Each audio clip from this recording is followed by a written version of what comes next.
Calling all the artists, calling all the artists. It is time for art class, calling all the artists. Let's go make a project, let's go make a project. Calling all the artists, let's go make a project.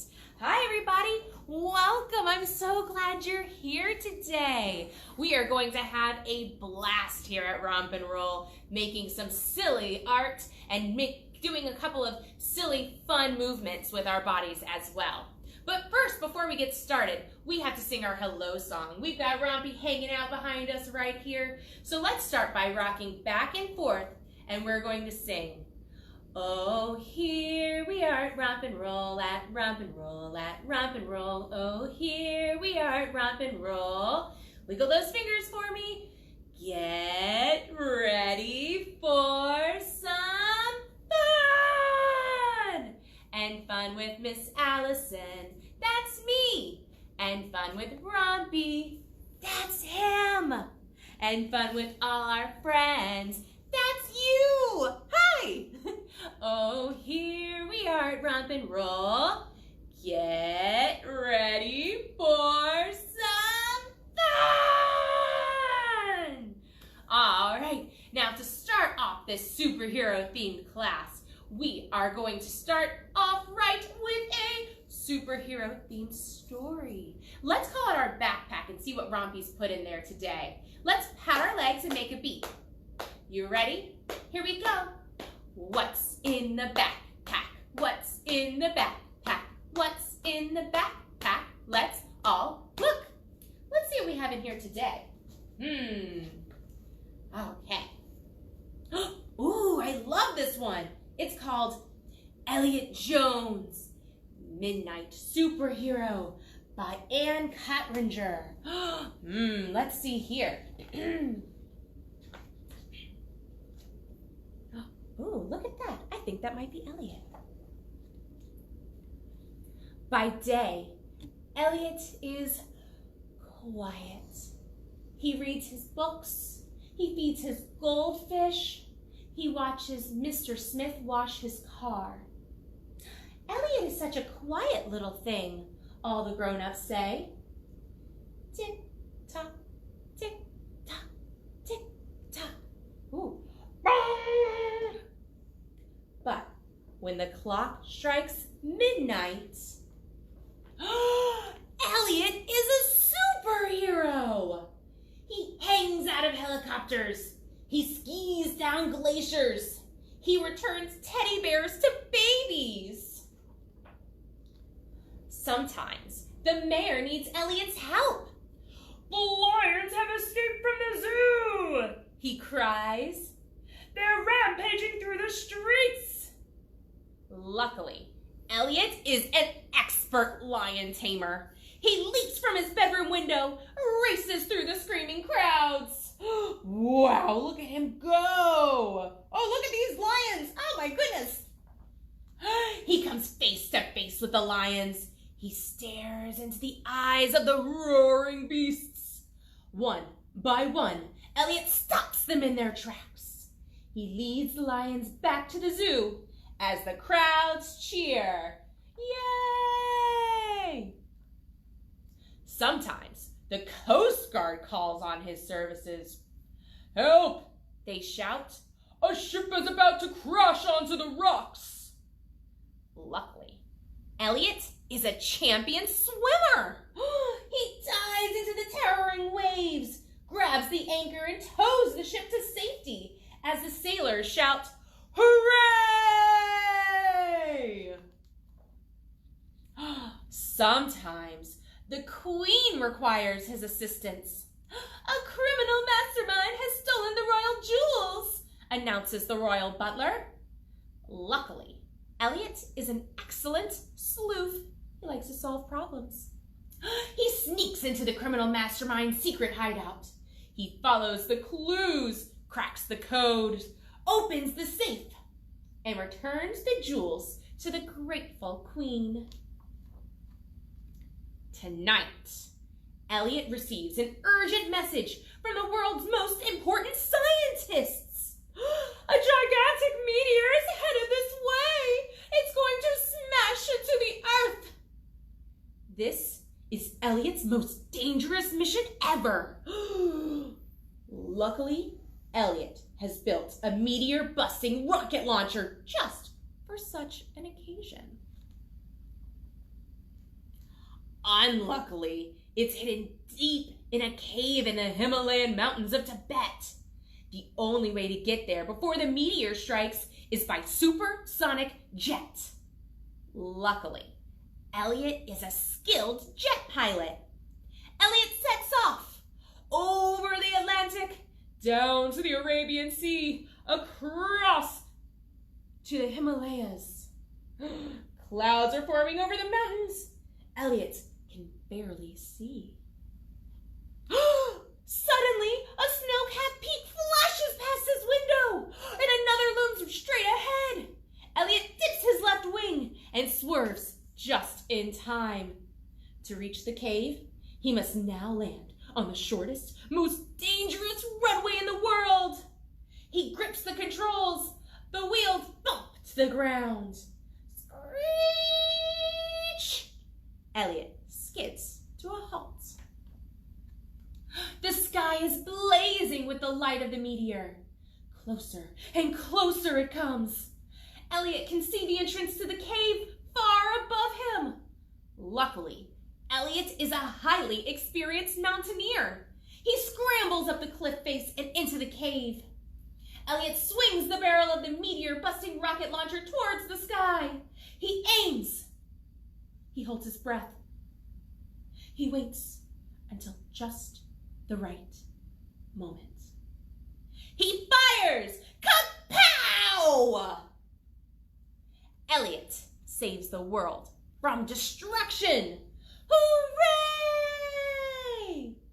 The Queen gives Elliot an award for his courage and ingenuity. The earth trembles with deafening applause. But being a midnight superhero is very tiring. It doesn't leave Elliot with much energy. So, by day, Elliot is quiet. That was a great book. Oh, thank you so much for joining me for it. I had so much fun. I love this one. I hope you did too. Are you ready to do some art? I think it's time. All right, my friends, we are going to head on over to the art table now. Okay. I'm going to have a seat right here. So today, we're going to be doing some really fun things. We are going to be making this turtle friend right here. Now, you may have been able to cut our plate in advance. If not, that's okay. We're going to be doing it together real fast too. We're also going to be cutting our scarf right here for our turtle as well. So, I'm going to start by just taking a simple paper plate. Now, grown-ups, you're going to need to help your little ones with this project. I'm going to first start by simply drawing a line on here. I'm going to draw boop right across and boop right across, and then I'm going to draw a circle right along the inside of my plate, just like that. Now, I have two types of scissors here. I have my big adult scissors. Grown-ups, if this is all you have in the house, that's okay. These work perfectly well. I also have some safety scissors, and I have a little trick here with my safety scissors.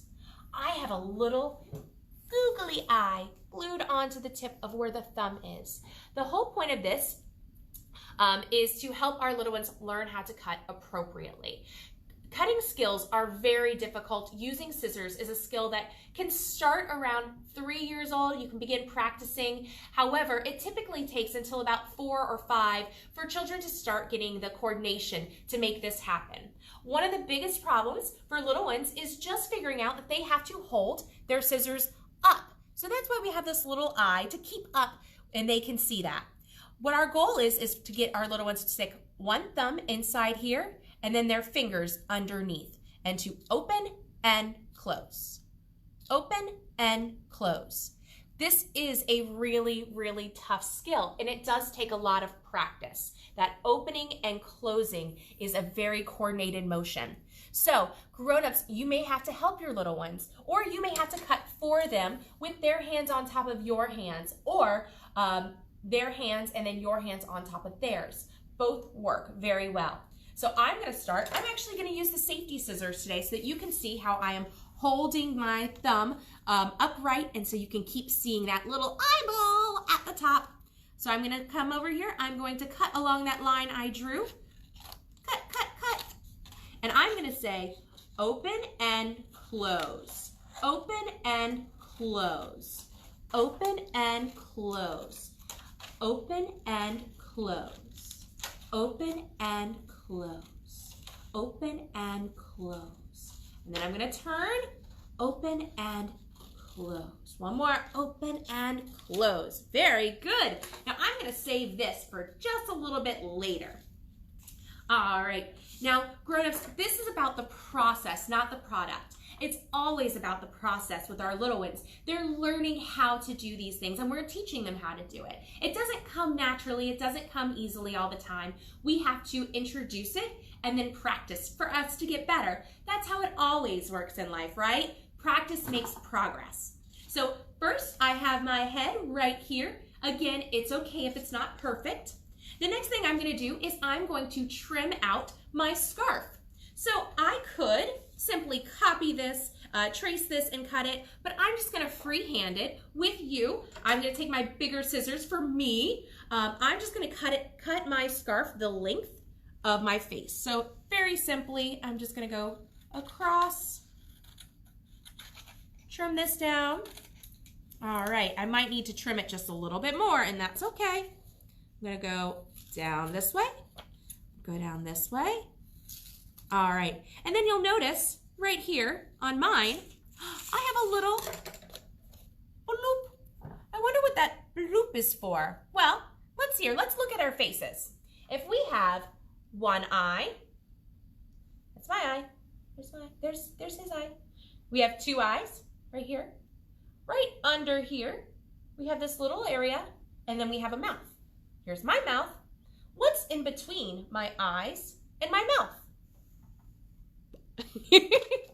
My nose. Oh, that's right. So what we're doing is we're cutting out just a little bitty bloop for our nose. That way we have room for it.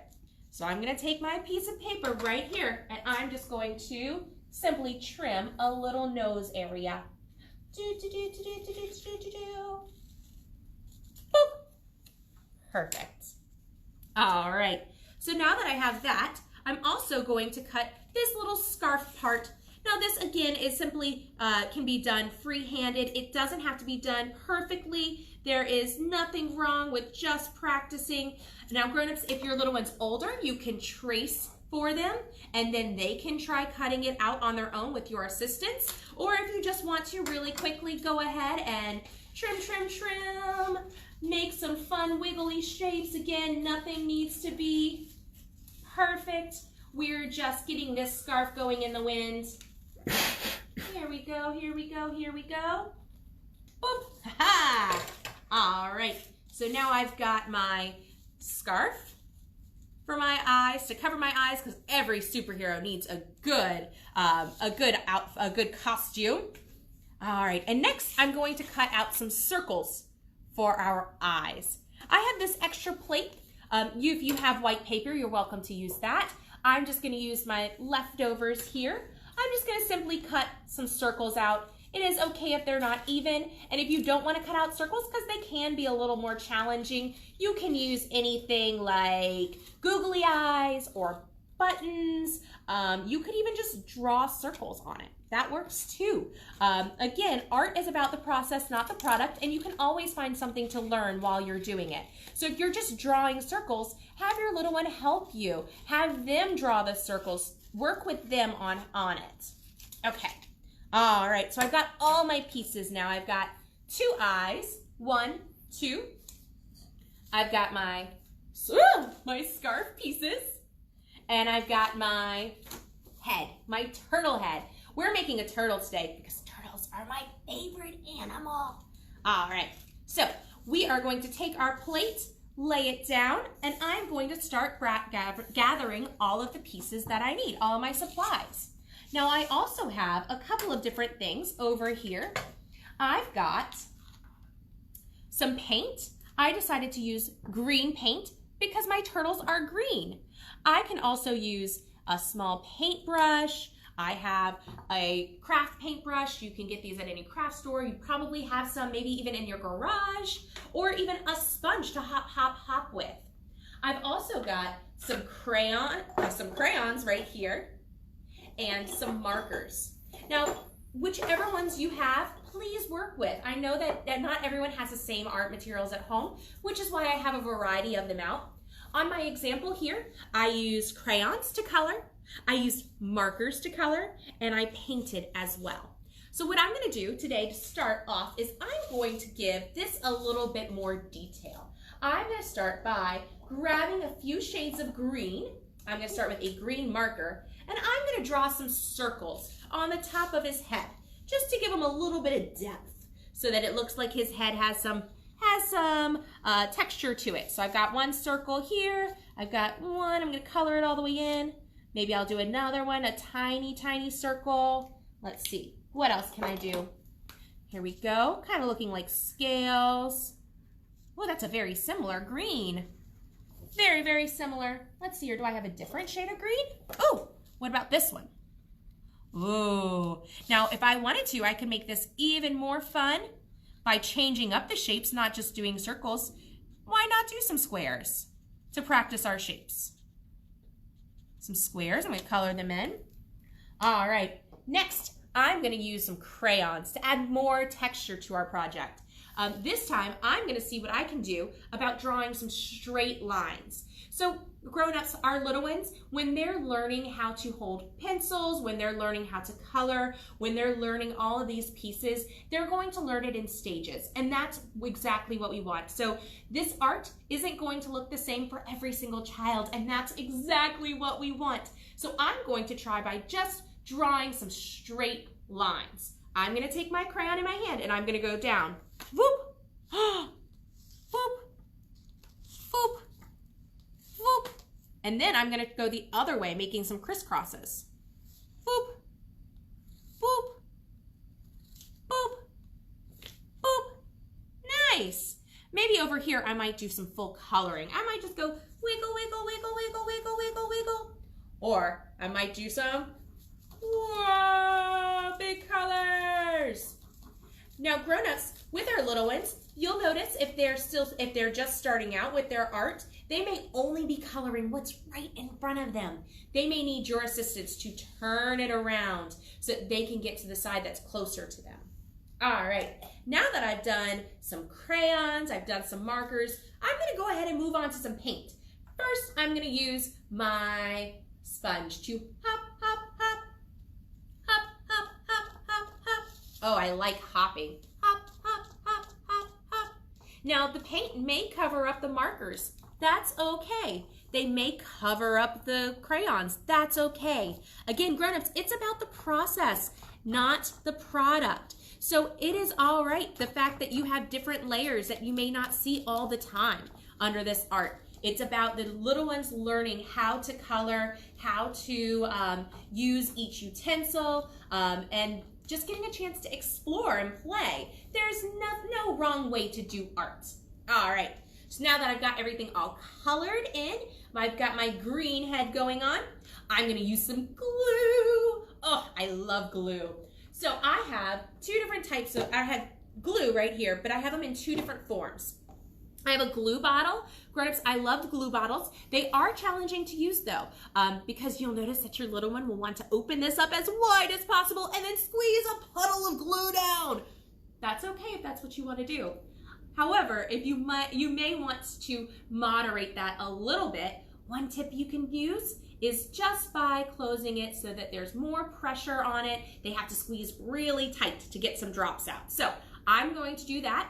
Oh, and then you can also work on your hand strength, your grip strength, by them squeezing this out, or you can squeeze it and they can help you. So we can squeeze, squeeze, squeeze. Let's see, I might have to open mine a little bit more. There we go. I'm just gonna put this right across. You could dot it, or you can put a straight line. Your choice.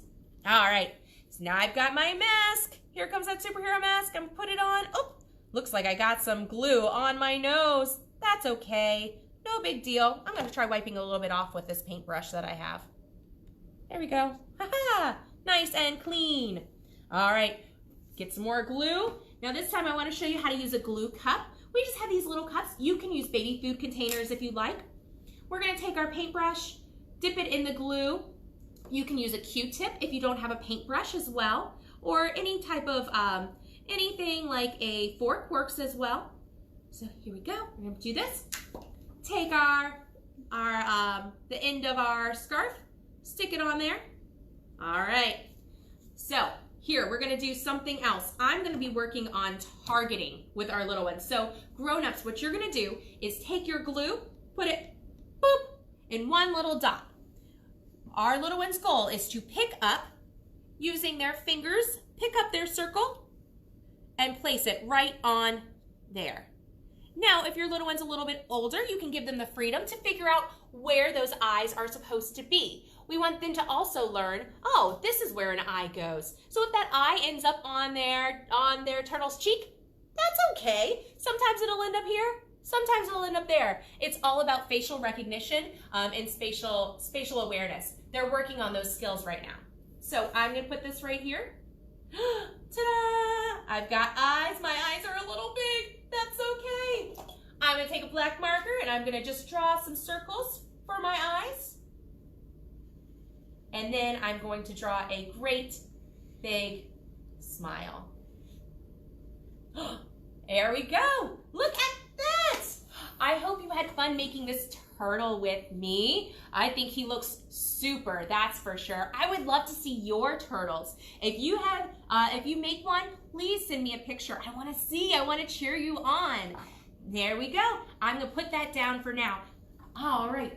Oh my goodness, we have had so much fun playing. I wanted to share one more quick thing with you. I was hoping we had more time, but we're running out of it. That's okay, we were just having so much fun. I want to talk to you a little bit about flight. Flight, like birds get to fly in the sky. So I have a couple of different things. These are things that you may have at home. I have some feathers right here. Watch this. Did you see my feather go up in the air? Maybe. Let's try again. Ooh. Or, look, I have a tissue. Wow, look at it go. So we have things that can go in the air. Once they go in the air, they'll hang out just a little bit and then come back down. Last, I made a Frisbee. You can make a Frisbee at home too. I just took a couple of these thinner paper plates and I taped them together. If you have thicker paper plates, that works as well if you don't have a Frisbee at home. Frisbees are a great way. You can go into the garage, or you can go outside, or maybe if you have a playroom, even play inside, taking your Frisbee and throwing it around. Ready, set, go! Ah! Look at it go! It flew across the room. How cool is that? So grown-ups, go ahead, see what you can do making your own games at home with feathers, tissues, and your own Frisbee. Thank you all so much for joining us today. I guess it's time for us to sing our goodbye song. Are you ready?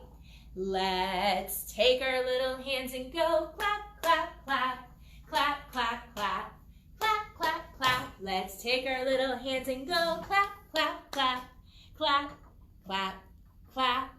Let's take our little feet and go stomp, stomp, stomp, stomp, stomp, stomp, stomp, stomp, stomp. Let's take our little feet and go stomp, stomp, stomp, stomp, stomp, stomp. Let's take our little hands and wave. Bye, bye, bye, bye, bye, bye, bye, bye, bye. Let's take our little hands and wave. Bye, bye, bye. We'll see you here next time. Bye, bye, Miss Allison. Bye, bye, Rompy. Bye, bye, everybody. We'll see you here next time. Bye, everyone. See you tomorrow.